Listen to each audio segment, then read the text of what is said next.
Kasus DBD di Kabupaten Sumba Timur pada awal tahun 2022 telah mencapai 60 kasus. Berikut wawancara Kominfo Sumba Timur terhadap Kabid Pencegahan dan Pengendalian Penyakit Dinas Kesehatan Kabupaten Sumba Timur. Melalui kesempatan ini perlu saya sampaikan bahwa Kabupaten Sumba Timur adalah salah satu kabupaten yang masuk sebagai daerah endemis DBD. Kita ketahui bersama bahwa pada tahun 2019 yang lalu Kabupaten Sumba Timur merupakan salah satu kabupaten dengan kasus DBD tertinggi di NTT, yaitu saat itu kasus kita 895 dengan angka kematian saat itu 18.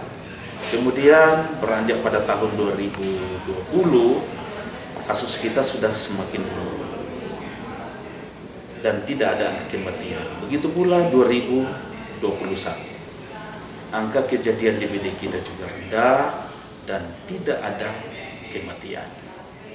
Masuk pada tahun 2022, dari Januari sampai dengan saat ini, total kasus kita berjumlah 60 kasus DBD dengan 2 kasus yang meninggal, yaitu satunya meninggal pada tanggal 18 Februari yang lalu, dan kemudian yang terakhir kemarin tanggal 1 Maret ada 1 kasus yang meninggal, sedangkan yang lainnya sudah dirawat dan dinyatakan sembuh. Sebenarnya kalau berbicara tentang DBD, ini adalah merupakan salah satu penyakit berbasis lingkungan. Penanganannya adalah sebenarnya intervensi kita lebih pada bagaimana kita melakukan perbaikan terhadap lingkungan kita, yaitu penanganan terhadap tempat-tempat perkembangbiakan jentik nyamuk Aedes aegypti, itu seperti kaleng bekas, tempat-tempat genangan air, itu yang harus kita atasi. Sampai dengan saat ini kasus yang sebenarnya tertinggi dan itu menyebarnya di Kecamatan Kota dan Kecamatan Kambera, itu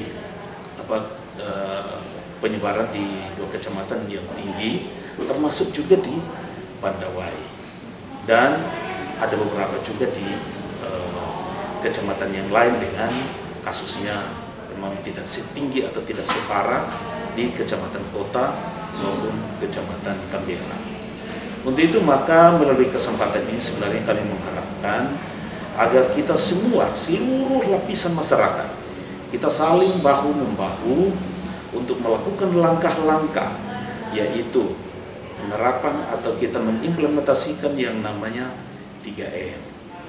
Tetapi yaitu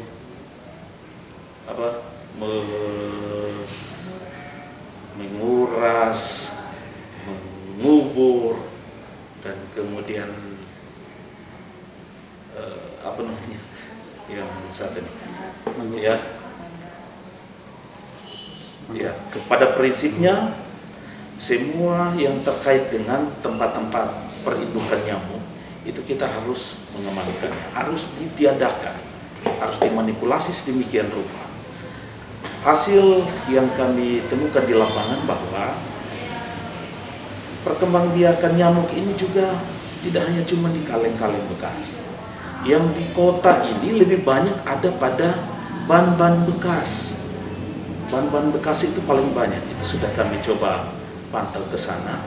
Dan memang di mana ada banyak ban bekas yang bisa dapat menampung air, biasanya di situ tingkat kepadatan nyamuknya itu cukup tinggi, dan ikutannya biasanya kasusnya banyak di wilayah-wilayah seperti itu. Untuk itu maka semua tetap waspada untuk melakukan langkah-langkah yang tepat supaya meniadakan tempat-tempat perindukan nyamuk. Dari sisi upaya yang dilakukan oleh pemerintah sebenarnya sudah baik itu kita sudah melakukan yang namanya abatesasi, kemudian penyuluhan, itu sudah dilakukan. Sedangkan biasanya yang diketahui oleh masyarakat umum bahwa ketika ada DBD itu kita harus melakukan fogging. Itu sebenarnya fogging itu merupakan langkah yang paling terakhir. Itu sangat paling terakhir. Tetapi upaya yang paling penting adalah pemberantasan sarang nyamuk, atau orang biasa bilang PSR. Untuk itu maka sebenarnya pemerintah sudah menghimbau untuk setiap hari Jumat kita secara bersama-sama, seluruh perangkat daerah bersama seluruh lapisan masyarakat itu melakukan yang namanya Jumat Bersih. Jumat Bersih itu ditujukan untuk melakukan yang namanya pemberantasan sarang nyamuk. Nah, itu kalau kita efektifkan, kita jalankan secara kontinu terus-menerus setiap hari Jumat, maka dengan sendirinya populasi nyamuk itu sudah akan berkurang.